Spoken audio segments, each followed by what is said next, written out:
I can't help when I reflect on last year, I can't help but think about that Sunday morning moment when we, as this gospel-centered, multi-ethnic, disciple-making body, come together to make much of Jesus. And I'm thinking particularly about all that the Holy Spirit did in leading us through the scriptures. And I'm thinking about the series in Galatians where we just kind of emphatically declared there is no other gospel, and we worked for weeks and weeks just kind of pressing the gospel deeper and deeper into our lives.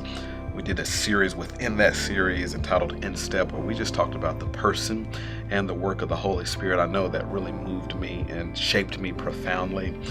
We also took a time just to kind of respond to felt needs in our body. We did a series entitled Anchored, and talking about navigating the storms of life. And we explored the why of suffering, and then what to do in suffering, and what it looks like to make Jesus look good in seasons when I'm not feeling good. And I just remember letter after letter, email after email of folks responding to how awesome it was to just explore that together as a body. So when I think about last year, I think about those moments where that Sunday magic that is Fellowship Memphis continued to be just that. It was awesome.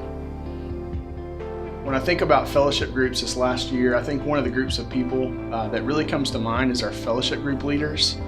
Literally 80, 90, 100 men and women who really create space in their life every single year for newcomers to our church, new Memphians, those that may have never been a part of a church family before, just opening their homes and opening their lives to that many people, helping them find a place to belong.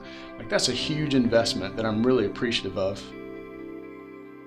A highlight of this year serving with Fellowship Student Ministries has been taking kids on summer opportunities. The first summer opportunity was just getting to take kids to camp, disconnecting from distractions like siblings and phones and internet to be just with the Lord and with one another as a family together. So many students got to say at the end of the week that being together as a feeling like their church family was on vacation together. It was a highlight of their entire year. I'm very proud of this past year within the FSM landscape is our 5th grade ministry base camp. We launched it this past fall, and it's a 9 or 10 month process that we walk families and the 5th grade students through as they bridge from kids ministry to FSM, Fellowship Student Ministries. So this year we did Financial Peace University, we did Grace-Based Parenting, we've done History of Christian Doctrine, we also did men's and women's classes this year, all great ways for folks to be equipped. It just excites me to see how God's allowed prayers that Keith and I have had for Him to expand our vision and our territory to include so much that's happened at Fellowship Memphis. Being able to be a part of Fellowship Collierville as it launched in November. So grateful for all God's doing there. Also, Keith and I were able to travel with a group from Fellowship Memphis to Beijing, China, and be able to be a part of training leadership there. Fellowship is a place where we can see God at work, and we are so grateful that we're allowed to be a part of that.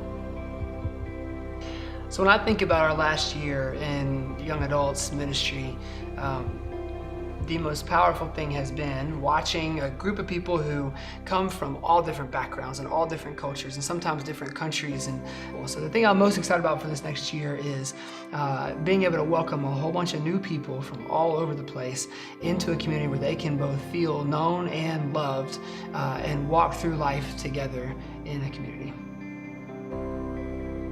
We spent a lot of time last year dreaming big about the residency. What would it look like if it got even better, even bigger? And we already think it's one of the best things happening, but we said, you know what?